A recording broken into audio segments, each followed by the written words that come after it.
Welcome to our Republic Matters podcast. I'm Chris. And I'm Johnny. And tonight we're up to episode number 89.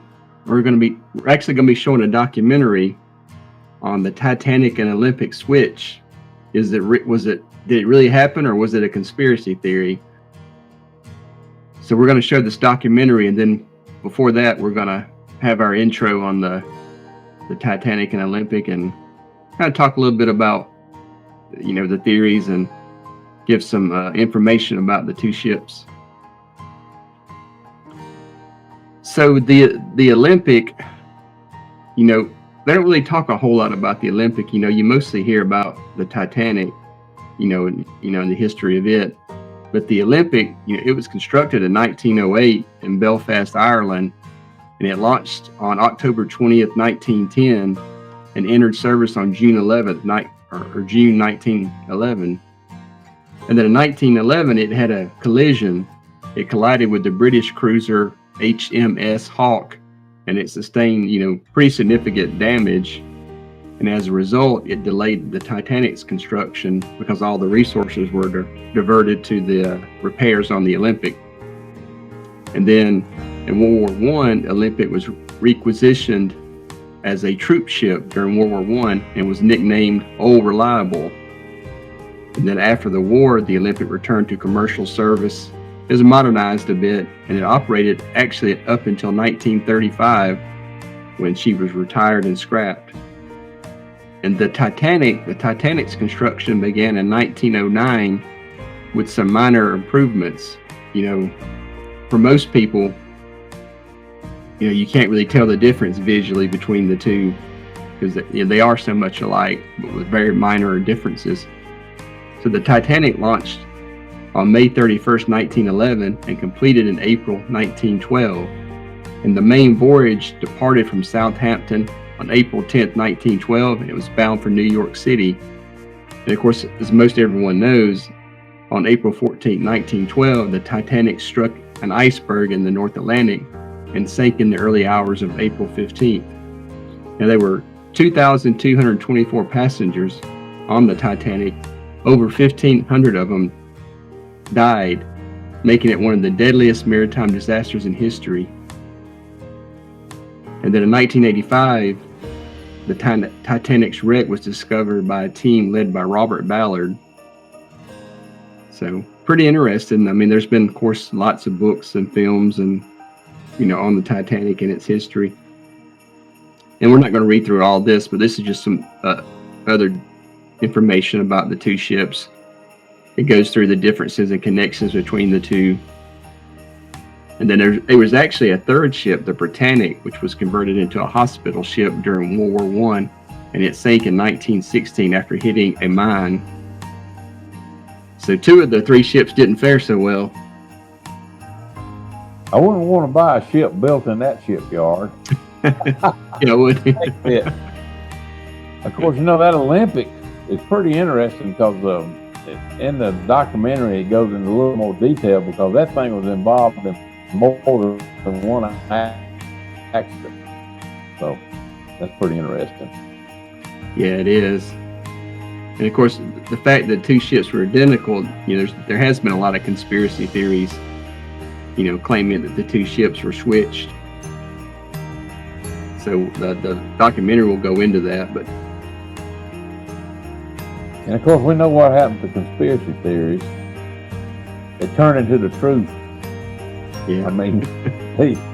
This is just another in a long line, and like we were discussing earlier, of things that have happened that, the Kennedy assassination, the Oklahoma bombing, 9/11, you name it.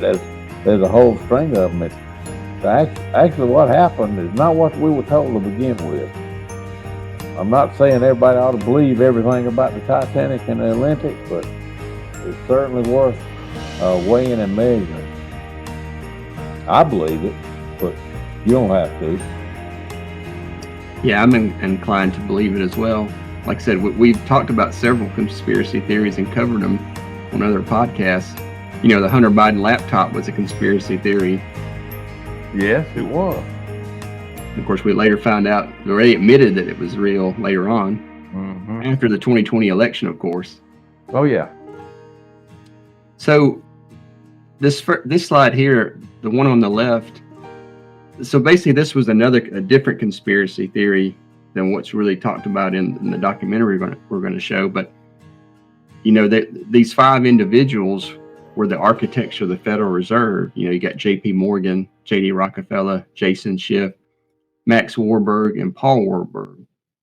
And so they were the brainchild of the creation of the Federal Reserve.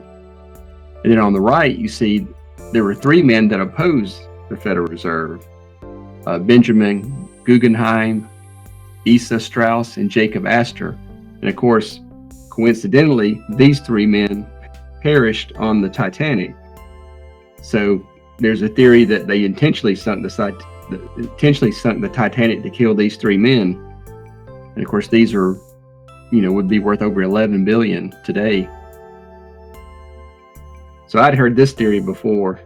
Oh yeah, I certainly think that the Titanic is tied to the Federal Reserve, because they don't show it in the picture on the left. Is yeah, they do. J.P. Morgan. I mean, his company, you know, they owned I guess they were owners of the shipyard or the insurance company or something. I don't know. They were connected in some form or fashion to the Titanic, and then certainly to the Federal Reserve.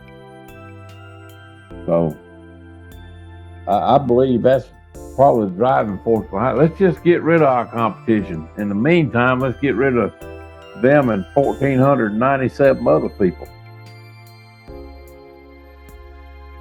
I just personally think that the rich ruling class in our country of today, you know, you can see they don't have any regard for the common people. No, they That's don't. exactly what these people think. And even though those weren't all common people on the Titanic, there were a lot of common people on it, and they were just expendable. Yep, and there's a really good book on the Federal Reserve too, if you want to learn more about it. It's the Creature from Jekyll Island.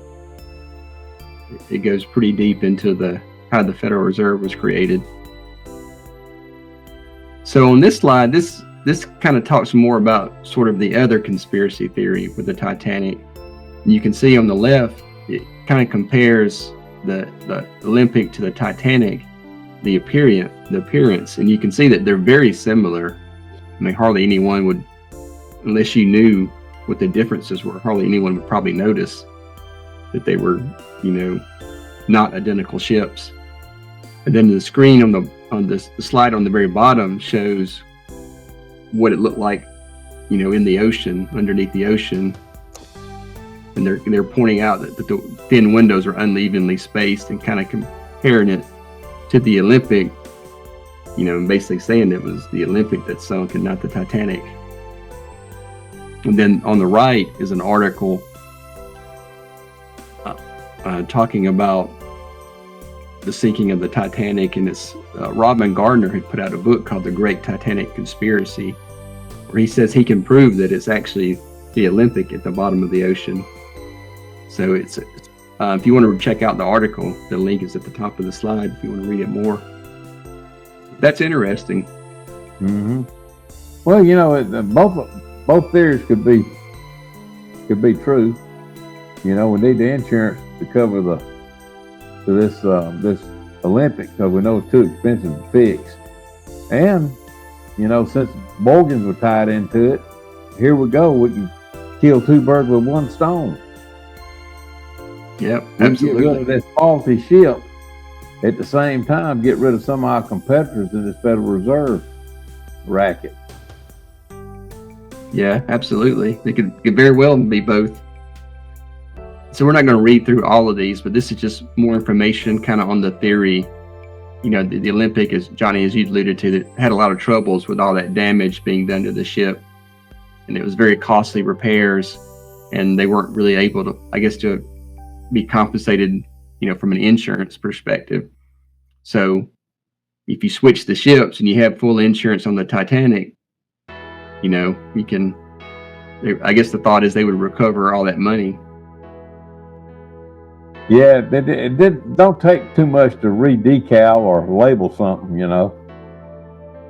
and the letter of sail. It explains that in the documentary. It was really kind of a fast turnaround. Interesting. Yeah, I thought so too. And then this slide just goes through some of the motives and then the supposed evidence supporting the theory. So you can read that. These are also covered in the documentary, so we won't spend too much time really reading through this, but very interesting. So I think that brings us to the point where we can show the documentary. Now, it is an old documentary, but we thought it was still very informative. It's about 50 minutes long, I think. Right. So we'll let that documentary roll, and then we'll come back and have some parting thoughts.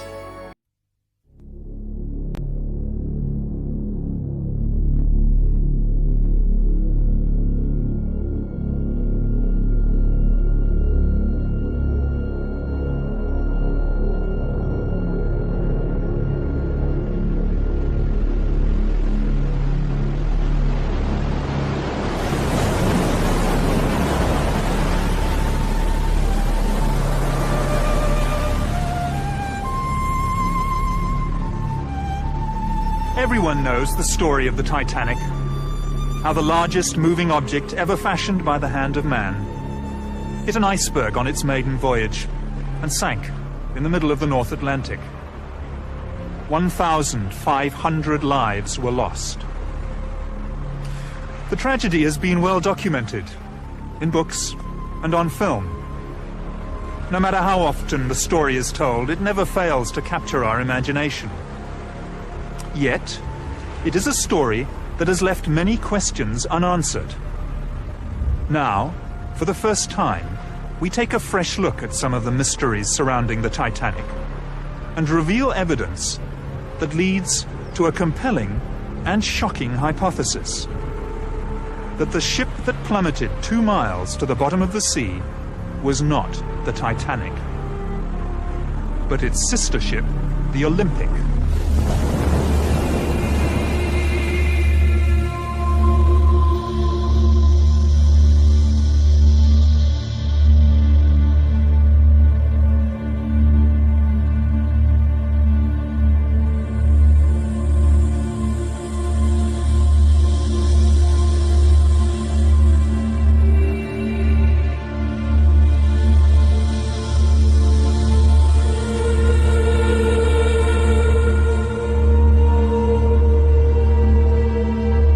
The Titanic and the Olympic were built for the White Star Line by Belfast shipbuilders Harland and Wolff, whose chairman was Lord Pirrie.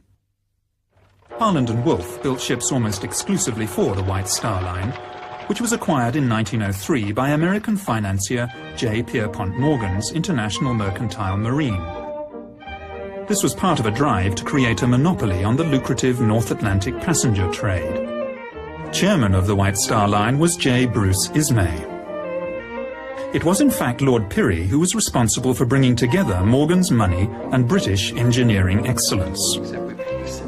Over dinner at Pirrie's London residence in 1907, Lord Pirrie and White Star Line's Bruce Ismay conceived the idea of building 3 luxurious superliners.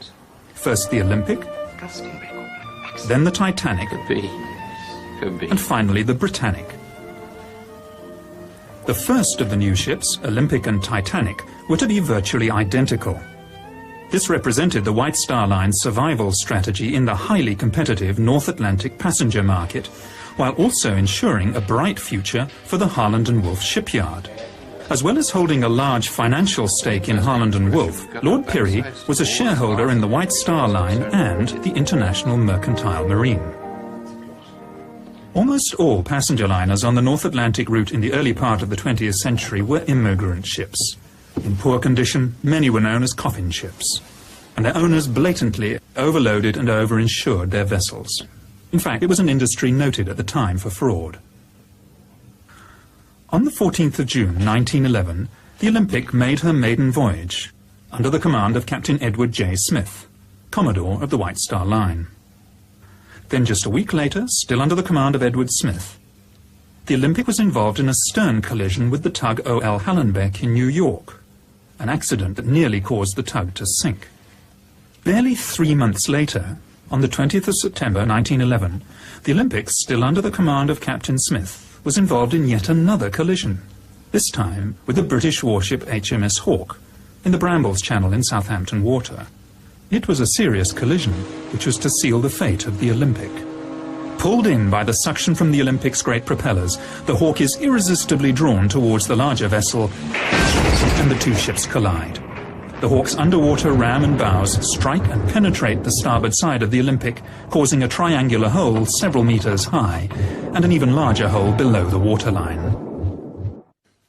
Any accident involving a Royal Naval ship was investigated by the Admiralty, who, not surprisingly in this case, found that the Olympic was at fault, even though the evidence, including eyewitness accounts, suggested otherwise. As a consequence of this ruling, the White Star's insurers declined to pay out on the claim. The damage done to the Olympic was severe.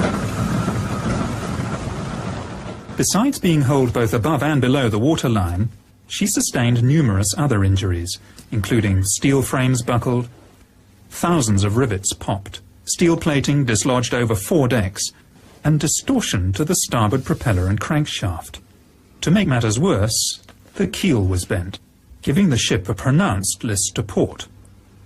Interestingly enough, when 6 months later the ship which came to be known as the Titanic made her maiden voyage out of Southampton, second-class passenger Lawrence Beasley, a science teacher, noted that the ship seemed to have a slight but permanent list to port on the first part of the voyage, a fact noted by several other surviving passengers. The great hull was patched up in Southampton by riveting steel plates below the waterline and reinforcing with wooden beams above. This work took over 2 weeks, suggesting just how serious the damage was. In October 1911, with these temporary repair works in place, the Olympic then limped back to the Harland Wolff shipyard in Belfast for more permanent repairs to be done. In fact, some of those temporary repairs failed during the voyage to Belfast. By the way, remember that although this is a model of the Olympic, the two ships were virtually identical. It's this fact which made a conspiracy feasible, a conspiracy of monumental proportions. The starboard propeller is going to have to be replaced, and the crankshaft is damaged. There's a crack between the arm and the shaft. But worse, the keel is bent. That's going to give her a permanent list to port, and there's no way we can correct that. We're going to have to cut the ship in half, insert a new frame, and then put it all back together again. The job is going to take months, and frankly, for what it's going to cost, I think it's simply a waste of time.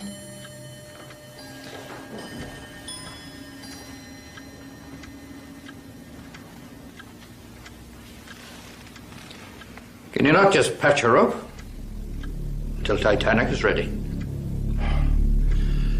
Well, we could put in a bulkhead to strengthen her. But to be honest, sir, she will never pass another Board of Trade inspection. In Belfast, the Titanic was nearing completion, but all work on her stopped so that every effort could be put into the repair of the Olympic. This work took 7 weeks instead of the 2 weeks originally planned, and involved replacing steel plates along fully 1/3 of the starboard side of the ship. Another indication that the damage was far worse than was originally thought. Now look at this. This is a film of the Olympic backing out of the dock in New York. You can see where she's been patched up on her starboard side. It's a huge area. And that's just the damage above the waterline. In order to get the Olympic back to sea and earning a profit as soon as possible, the starboard propeller, stamped with the Titanic's number 401 and not yet fitted to the Titanic, was fitted to the Olympic. This is a fact of some considerable significance, as we shall find out later. The Olympic's troubles, however, were only just beginning. After leaving New York Harbor on the 24th of February 1912, she ran over a sunken wreck off the Grand Banks and threw a propeller blade again on this starboard side. The loss of the propeller blade shock-loaded the engine and drive shaft and placed enormous stresses on the already weakened liner. She limped back to Southampton on only one engine, arriving there on the 28th of February. By the 2nd of March, she was once again in the Thompson dry dock in Belfast, having her propeller blade replaced. This should have taken only a few hours, but the Olympic was there, in Belfast, until the 7th of March. In Belfast, the Titanic and the Olympic were most often berthed side by side, and were regularly moved in and out of the Thompson dry dock, especially during repairs to the Olympic. On close examination of contemporary archive photographs, it is possible to see the minor differences in design that tell the two ships apart. On the forward part of sea deck, Olympic was built with 16 portholes, the Titanic with 14. Somewhat mysteriously, the Titanic has acquired 2 extra portholes between its launch and its maiden voyage. This clearly points to the possibility that the two ships were switched. At the time of Titanic's launch, the windows on B deck are clearly discernible as being evenly spaced. Yet at the time of her maiden voyage, they have taken on a distinctly uneven appearance.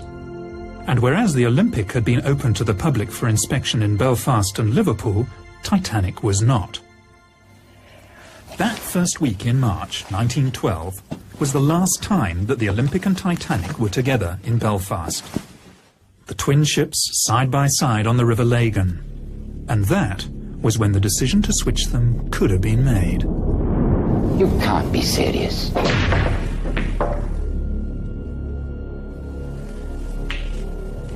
Olympic and Titanic are exactly the same. No one will know we've switched them when they get back to work on Monday morning. They'll just swap the names. Everything else is standard White Star issue.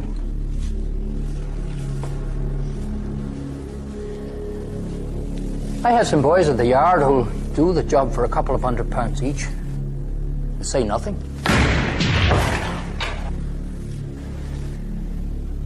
We'll never get away with it. If word of this gets out... It's either that, Ismay, or we both go down. White Star Line and this yard. There's got to be another way. There isn't. We have no choice. Right. That's it then.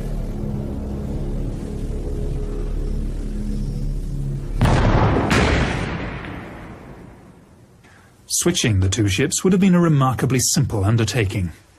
There were no members of the press poking around or roving TV crews looking for a story. Even photography was in its infancy at the time. And generally, people believed what they were told to be the truth.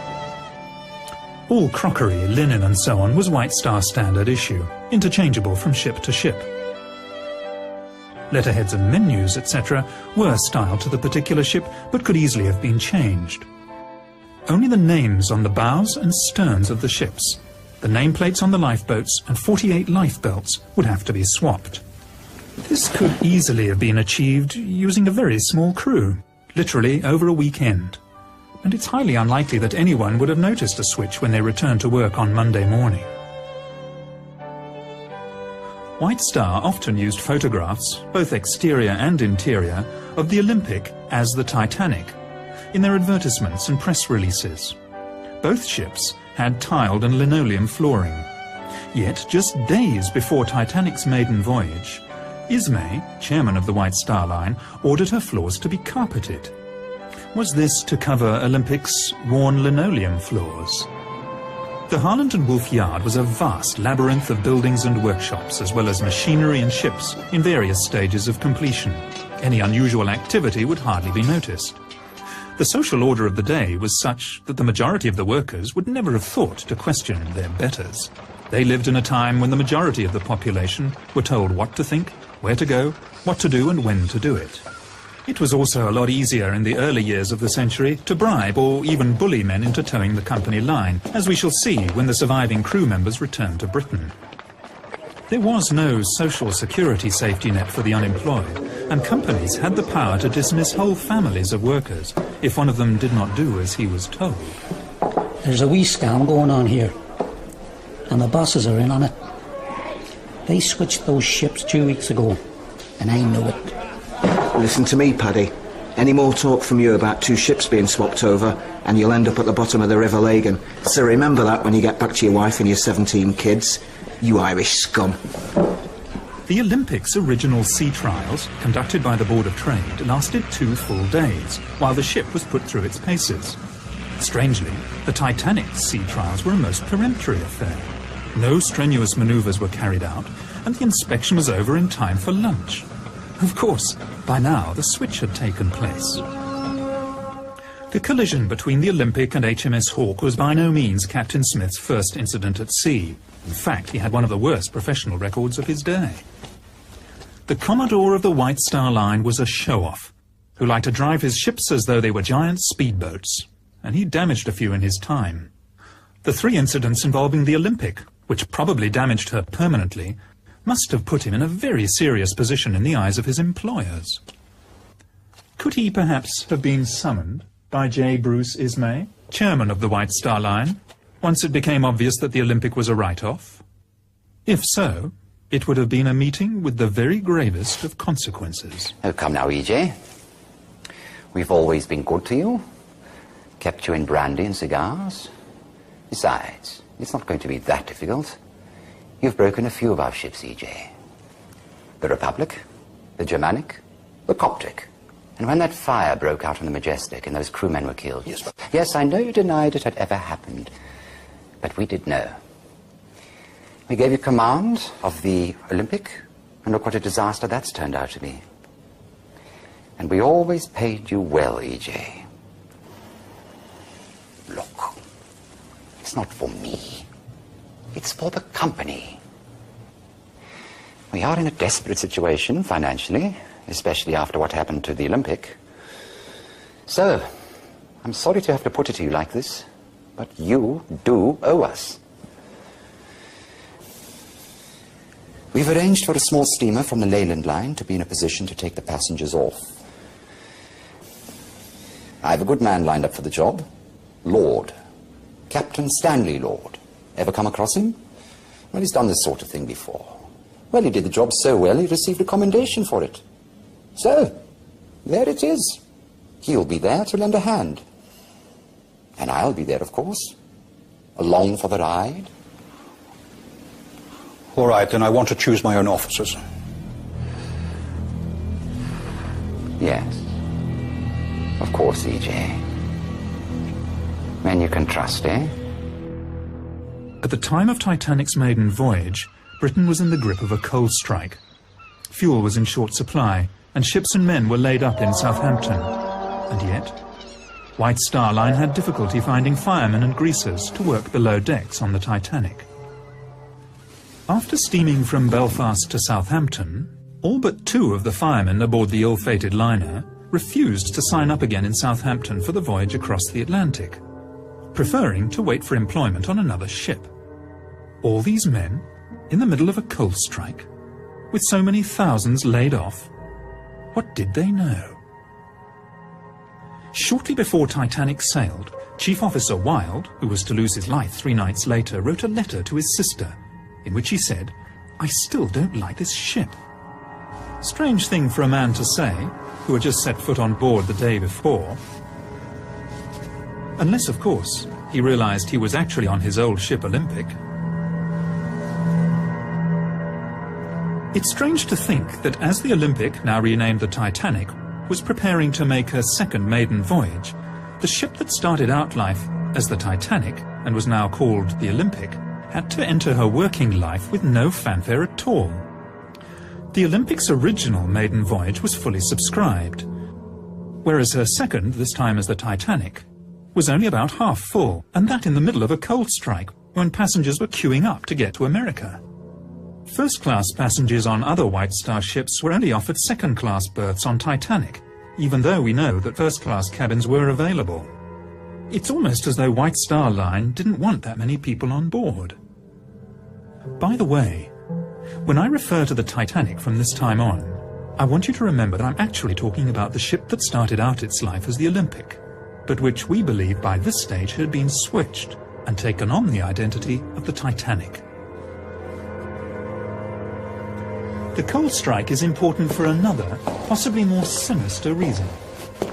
Most other ships were desperate for coal, and passengers and cargo destined for the New World were stuck in Europe. Yet, the Leyland liner Californian, under the command of Captain Stanley Lord, left the port of London on the 5th of April, 1912, just 5 days before Titanic's departure from Southampton, not only fully coaled, but apart from her own crew, empty of passengers. With more than enough coal to get her to the United States, she headed off into the middle of the Atlantic at full speed, empty. Apart from a cargo of woolen sweaters.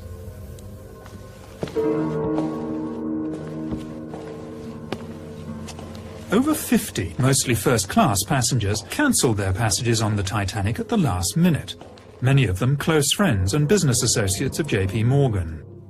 Morgan himself cancelled his passage at the 11th hour, despite having the best suite on the ship, claiming illness. 2 days after the sinking, an American reporter found him in perfect health at the French resort of Aix-les-Bains, with his mistress. Morgan also had several valuable bronze statues which he was planning to import to the United States, taken off the Titanic an hour before she sailed. Could Morgan have known the fate of the Titanic fully 4 days before the disaster? Florence Ismay, wife of J. Bruce Ismay, also turned down the opportunity of taking the maiden voyage on the world's most luxurious liner, preferring instead to take their children on a motoring holiday, after first claiming ill health. Now there's one thing that sailors fear above all else, and that is fire at sea. And yet when Titanic cast off from Southampton, there was a fire smouldering in number 10 coal bunker. Instead of putting out the fire, the bunker was actually topped up with 400 tons of coal. Captain Smith knew it, the ship's officers and chief engineer knew it, as did those who worked half-heartedly to put it out. The fire that had been smouldering in coal bunker number 10 had been smouldering for a week, and yet it was kept from the Board of Trade Inspector, Maurice Harvey Clark, who at the British inquiry denied all knowledge of it. Could the fire in coal bunker number 10 have been Plan B? If all else fails, tell the passengers there's a fire, vent the smoke through the ship, and get them off that way. Captain Stanley Lord and the Californian had left the port of London in a great hurry, ostensibly bound for Boston. Then, on the evening of the 14th of April, the ship came to a dead stop in the middle of the ice field. Strangely, Captain Lord, 6 foot tall, elected to sleep that night fully clothed on a 5.5-foot couch in the chart room, rather than in his cabin. He also ordered her boilers to be kept fired up and her engines on standby. Why? Was he expecting some sort of emergency that might mean a last-minute dash into the night? That evening, the Titanic received 6 radio messages. The first 3 were from other ships, giving the location of icebergs. The other 3 were from the Californian, more concerned with giving her own position, stopped for the night. Those 3 were personally addressed to Captain Smith. It's almost as if Captain Lord was letting Smith know that the Californian was ready and waiting. Captain Smith had delayed turning the corner on the outward southern track. He ordered the turn to the west 10 miles further south than the normal turning point. This was certainly not as an evasive measure to avoid the ice field, but one designed to take him directly into it. He must have known this. Tragically, Captain Lord failed to keep his radio operator awake. Even so, the Californian's last message to the Titanic never got there. The Titanic's radio operators were too busy with passengers' messages.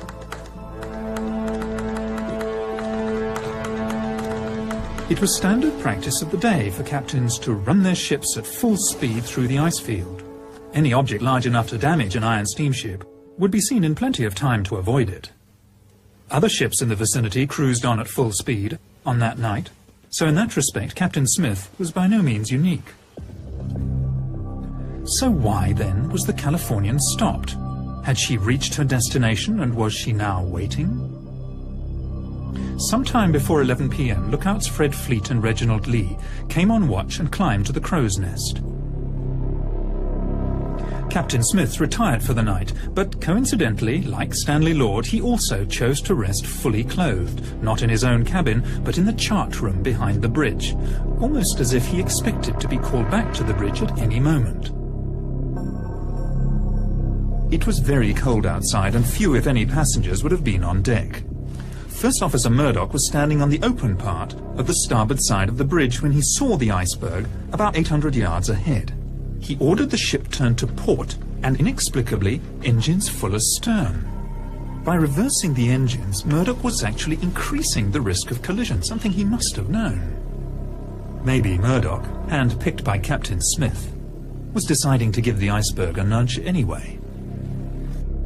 Given that the turning circle of the Titanic was 1,280 yards and the stopping distance 850 yards, Titanic should have been able to avoid the iceberg with the greatest of ease, even allowing for a slight delay while orders were given and the wheel turned the ship to port. So why didn't it? Second Officer Lightoller told the inquiry that before going off duty for the night, he would have been easily able to see an iceberg from 1.5 miles, more probably 2 miles away. He also said that the iceberg would have been just as visible from the bridge as from the crow's nest. Plenty of time to turn and avoid it then. In an emergency such as this, it was never a good idea to turn your broadside to danger. Even if Titanic had rammed the iceberg head-on, it would have stayed afloat. Although up to 250 crewmen would have been killed while they slept in their bunks in the bow. Apart from those on the bridge, and of course those in the forward boiler rooms, the glancing blow with the iceberg would have passed virtually unnoticed. The vibration felt by some of the passengers was almost certainly that caused by the reversing of the engines, and by the time anyone noticed what had happened, the iceberg had slipped away into the night. Captain Smith was on the bridge in a matter of seconds, but instead of a general call to stations, his officers acted as though there were no emergency at all. Second Officer Lightoller, awakened by the sound of steam letting off, claims to have stayed in his cabin until another officer came to get him. His evidence later, to the effect that he had stayed there because he was off duty and thought he should stay where he would expect to be found, simply does not ring true. The bridge was only a few seconds' walk from his cabin in the officers' quarters, and he should have gone straight there at the first hint of trouble. So why didn't he?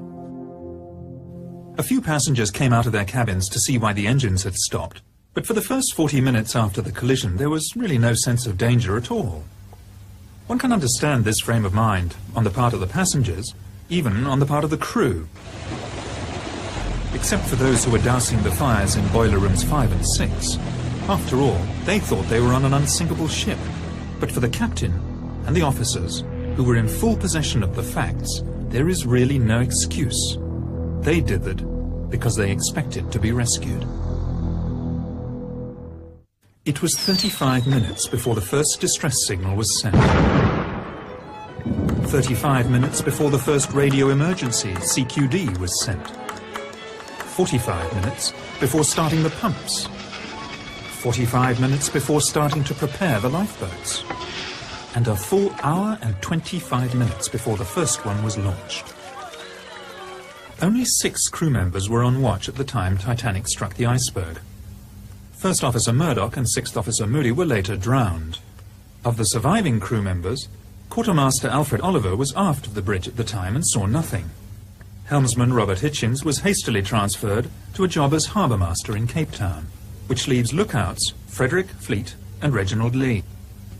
At the British inquiry, as a witness, Frederick Fleet was clearly defensive, edgy, obviously didn't trust his questioners, and at times was downright surly. But then he was under the watchful gaze of J. Bruce Ismay, the chairman of the White Star Line, and the lawyers. I'm no judge of distances or spaces. Was it a mile away, or how far away was it? I cannot say. Can you not give any estimate? No, sir. Was it half a mile? I cannot say. It is impossible to tell. Was it as far away as the boat's length? I could not say. Can you not say anything about it? No, sir. You really do not understand. That gentleman is not trying to get round you at all. Well, some of them are, though. Is there any more I'd like to have a go at me? When Titanic came to a rest, Captain Smith asked the fourth officer, Joseph Groves Boxall, to work out a position. It is clear from the records that Titanic's navigator worked out a position that was 12 miles away from where they actually were. This was to prove a fatal mistake. We know he was 12 miles out in his calculations because of the actual location of the wreck. The position that Boxall gave would have put the Titanic within sight of the Californian. Was that where he thought he should have been? For some reason, Captain Smith ordered the Titanic to move half speed ahead for another 5 minutes before stopping the engines again for the last time. Maybe he was heading towards the ship whose lights could just be made out on the horizon, expecting it to be the Californian. Several survivors mentioned the sighting of a ship about 5 or 6 miles from the Titanic. The Titanic could easily have steamed there, yet Smith was content to assume the ship would sail over to him, because he believed it was the Californian. At this point, let's examine what's happened so far. A stricken ocean liner is dead in the water. A rescue ship, the Californian, is standing by. Messages have been sent to Captain Smith from the Californian, stating exactly where she is waiting. Captain Smith can see a stationary ship on the horizon, and having received inaccurate information from Fourth Officer Boxall as to his position, he assumes it's the Californian and everything's going according to plan. At about midnight, the Titanic started sending up her distress rockets, red, white and blue. Rockets could also be seen from the bridge of the Californian, and this was duly reported to Captain Lord. Captain Lord asked what colour the rockets were. In fact, over the next 2 hours, Lord repeatedly asked his officers about the colour of the rockets. Was he expecting to see red or blue signals? Very likely. But whether he was or not, the answer from the bridge was always the same. Only white rockets could be seen. He therefore, rightly, assumed that the rockets were not coming from the Titanic.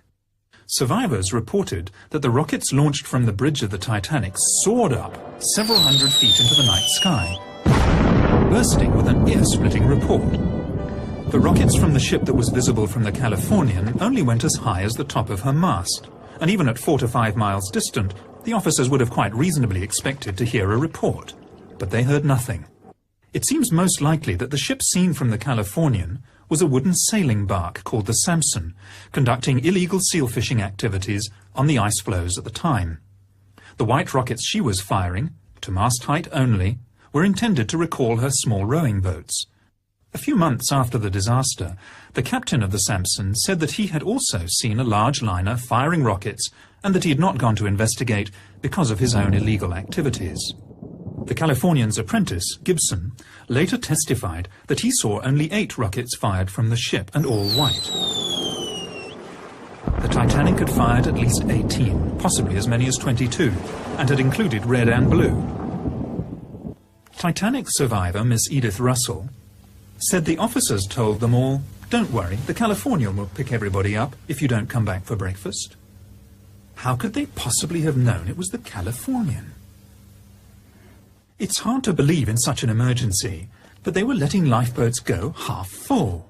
They knew the ship was sinking, nobody could be that stupid. But they expected the ship on the horizon to come steaming over. But it was the wrong ship. The Californian was 19 miles away, where Captain Stanley Lord waited for coloured rockets. At around 1 a.m., it must finally have dawned on Captain Smith that the rescue upon which the survival of so many depended was not going to materialize. Now boats are being let go full, and passengers are beginning to panic. As the senior surviving officer, much credence and publicity was given to the evidence of Second Officer Lightholler. I did not leave the Titanic, sir. The Titanic left me. He was evasive in response to pertinent questions at the American and British inquiries. Out to protect first and foremost his own reputation, and then that of the White Star Line. At the British inquiry, he claimed, "The Titanic began her turn to port before the lookout drank down from the crow's nest." How would he have known this? He said he was in his cabin at the time. Lightholler also said at the American inquiry, "There was no mist 10 minutes before the ship struck the berg. flatly contradicting the evidence of the two lookouts. And how would he have known this if he was in his cabin? He also lied about the number of ice warnings received on the bridge, as if to suggest that the iceberg came as a surprise. I do not remember any ice warnings being posted on the bridge. Lightoller, along with second radio operator Harold Bride and ship's baker Charles Joffin, all claimed that after getting off the Titanic, they stayed in the water for up to an hour. I was in the water for between half an hour and an hour before I climbed aboard the upturned collapsible. 20 of us spent most of the rest of that night balancing on the upturned boat, while I gave the orders.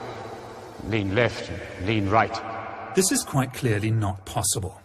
We know that the sea temperature that night was between 2 and 3 degrees below freezing. Average life expectancy at that temperature between 3 and 4 minutes. This testimony would simply not stand up today. It is quite clearly fabrication. Just before 5:30 on that fateful morning, Captain Stanley Lord woke his radio operator, only to discover that the Titanic had already sunk. He set off at full steam for the wreck site, but of course he was too late. The Carpathia had already arrived and was picking up survivors. Notable amongst these was J. Bruce Ismay, who had slipped into a lifeboat at the last minute. For this he was to pay the price in public shame for the rest of his life. As the Carpathia steamed towards New York, Ismay was supposedly taken to the doctor's cabin and put under sedation. Even so, he managed to find time to send 3 separate telegrams to the White Star's New York office, urging them to hold the Cedric in New York Harbor so that the Titanic's surviving crew members could be taken straight back to Southampton. Hastily organized, the American inquiry failed to ask the right questions. Titanic surviving officers stonewalled, as did Ismay himself. Several experienced sea captains were called to give evidence regarding the wisdom of steaming at full speed through an ice field. But they all said the same thing. Maintaining full speed in the vicinity of ice was perfectly normal, and on the night in question, the icebergs could be seen at between 5 and 6 miles distant. It never occurred to anyone to ask the simple question, in that case, why did the Titanic hit an iceberg? When the surviving crew got back to England, they naturally expected to go straight home to their loved ones.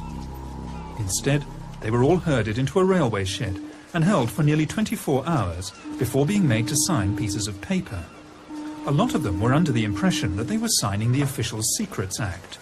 Was someone trying to suppress something here, some vital piece of information? Remember what it is you've put your names to.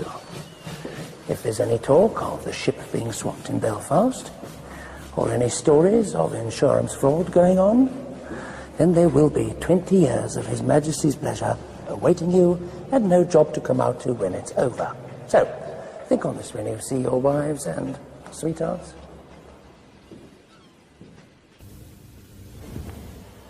Ismay, Lightoller and the other surviving officers all came back to England on the steamship Adriatic. There can be little doubt as to the main subject of conversation on their voyage. They were all to be star witnesses in the forthcoming British inquiry. Now, it is unlikely that a fraud of such immense proportions could have been undertaken without the collusion of the authorities, notably the British government, as we shall see later when we look at the inquiry. In fact, it makes perfect sense for the government of the day, under Prime Minister Lord Asquith, to have colluded in a cover-up.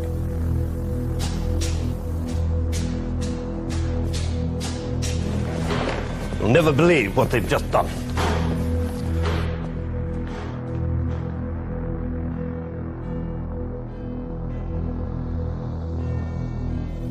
How many? I'm told 1,500. The position is simply this, Prime Minister. The White Star Line is on the verge of bankruptcy. Now, if White Star were forced to go into liquidation, the Harland and Wolff yard in Belfast would also be placed in a very precarious position, perhaps even forced to close down. Now, that means that 20,000 men will be laid off, not to mention the effect on all the subsidiary and dependent industries. Quite frankly, it is a political situation we cannot afford, Prime Minister. Alienate the Irish, and we will most certainly lose seats in Belfast. The Fenians, the Republicans will seize the opportunity. And with our majority gone, we will undoubtedly lose the next election, Prime Minister. There is the chance of a blunder here of unprecedented proportions. We are going to have to go along with this, Prime Minister. I will not see a stain put upon the British government. Not for the White Star Line, not for Harland and Wolff, not for the Irish, and certainly not for the interests of J.P. Morgan.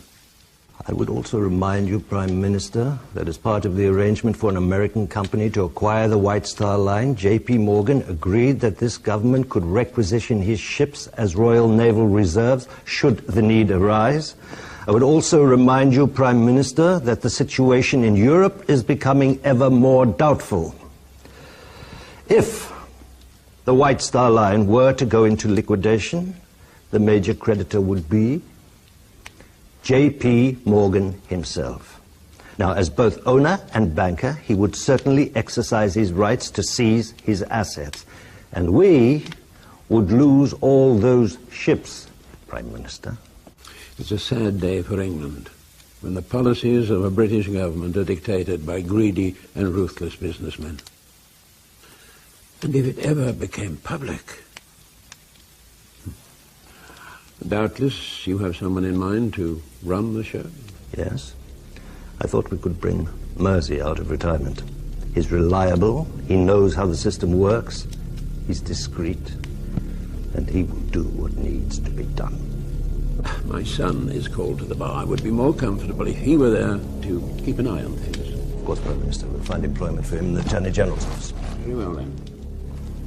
But neither I nor the administration know anything about it.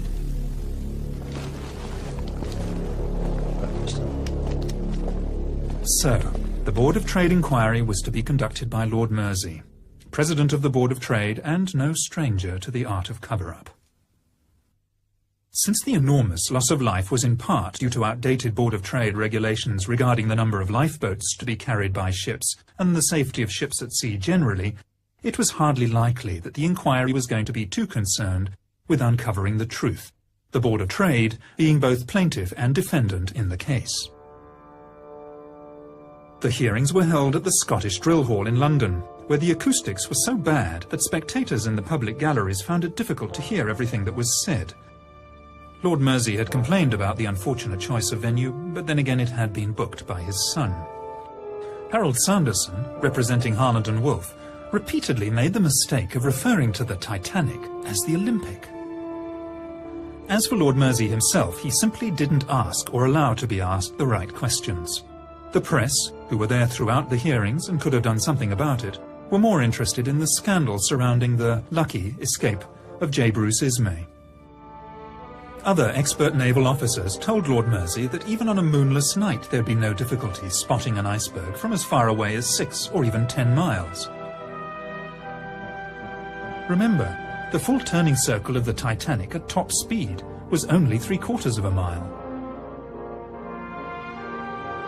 The whole British inquiry was a whitewash. Captain Smith would not be blamed because he was no longer alive and could not defend himself. The lookouts were not to blame. The design and construction of the Titanic was not to blame. Neither were her officers or her owners. In fact, no one was to blame, except Captain Lord. Captain Lord stood alone. If Lord Mersey heard anything at the inquiry that he didn't like, he simply ignored it. She looked like a small tramp steamer about 5 miles away. They were firing rockets just after midnight. Altogether, she fired 8 rockets, and all white, and rose no further than the masthead. I think we are all of the opinion that the distress signals, which were seen from the deck of the Californian, were in fact the distress signals from the Titanic. I went down below to Captain Lord, who was sleeping in the chart room. He asked me again if I was sure there was no color in the rockets. So I said, no, they were all white. I think the onus of proof in this matter is upon the Californian. That it will be for the Californian to satisfy us that they were not the signals of the Titanic.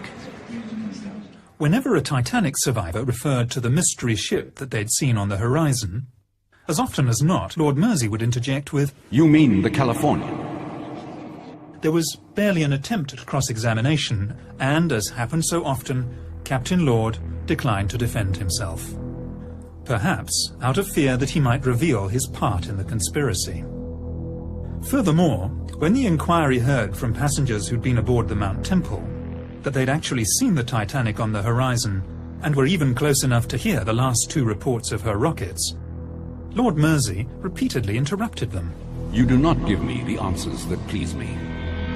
Of course, if Lord Mersey was a party to the cover-up, he would have known about Captain Lord's secret mission and of how the rescue plan failed, largely because of circumstances outside Captain Lord's control. And yet, Lord Mersey repeatedly interrupted the testimony of Californian's officers and instead accepted evidence against Captain Lord that would have been laughed out of court under normal circumstances. Was Captain Lord being made a scapegoat because he had failed to do what he'd been engaged to do on the night of the disaster? Of course, by highlighting Lord and the Californian, Lord Mersey was drawing attention away from rather more sensitive issues. Titanic's bulkheads should have gone 1 deck higher. It was the Board of Trade's own regulations that allowed Titanic to go to sea with too few lifeboats, and the Board of Trade's inspectors who had been so ready to sign the ship off as fit to go to sea in the first place.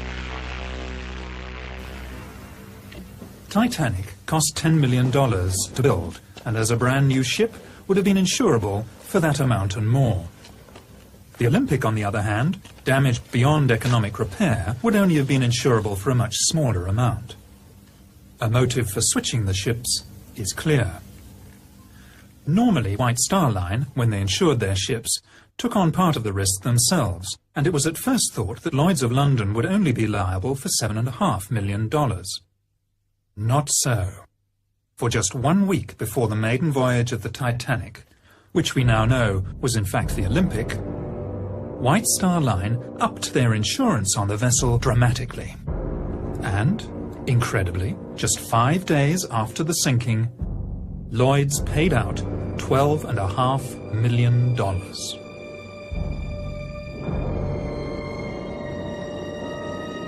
Although 3/4 of a century at the bottom of the Atlantic Ocean did not exactly preserve Titanic in museum-like condition, there is enough left of the wreck to give us more than just an idea of what really happened. Corrosion has done its relentless work, but where the original black paint of the hull has flaked away, it is still possible to see spots of grey paint, which formed the undercoat, except that grey paint was only used as an undercoat on the Olympic and not on the Titanic. Examination of the starboard propeller reveals the number 01 stamped into the metal. In fairness, there is too much corrosion to make out the number 4 clearly, but remember the starboard propeller, numbered 401 for the Titanic, was put on the Olympic as part of the repairs after the collision with the Hawk. Remote cameras under the control of the discoverer of the Titanic wreck, Dr. Robert Ballard, have examined the stern section of the ship. They show that in addition to the lateral bulkheads that were a feature of both the Titanic and the Olympic, there is a longitudinal bulkhead in the stern section where there was none on the original plans for either vessel. The position of this bulkhead suggests a temporary repair has been carried out to strengthen the keel, a keel perhaps damaged by the collision with HMS Hawk. And finally, a close look at the bow could reveal the most damning evidence of all.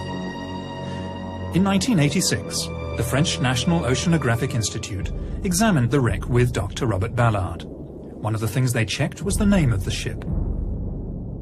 In keeping with White Star tradition, both ships had their names engraved into the upper bow plates in letters 4 foot high. Examination of the wreck and the name Titanic shows that it is made of iron letters which have been riveted onto the original bow plates.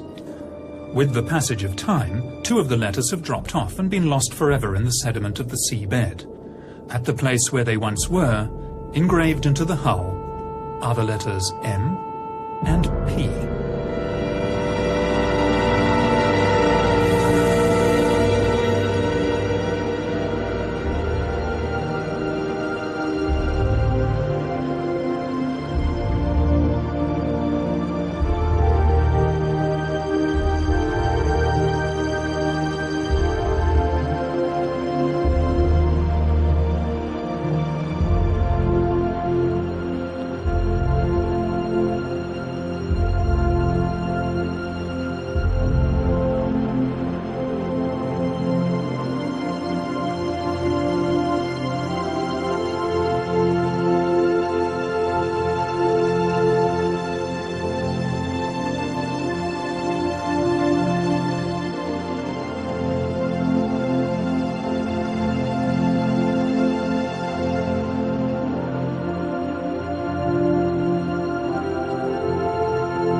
Let the heavens rejoice, let the earth be glad, let the sea resound, and all that is in it. Let the fields be jubilant, everything in them, and let all the trees of the forest sing for joy.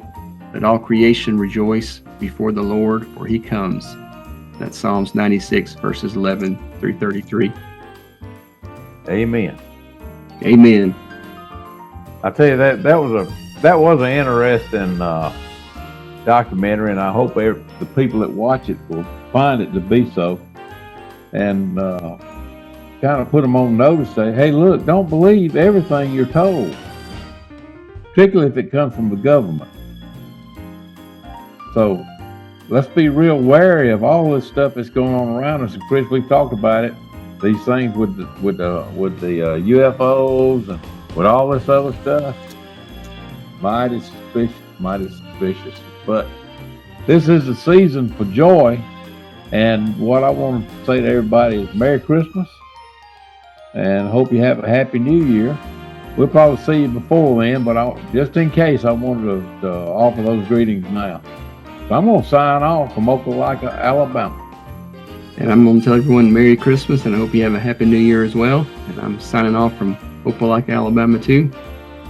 Please like, share, and subscribe to this podcast if you enjoyed it. And we'll catch you on the next one.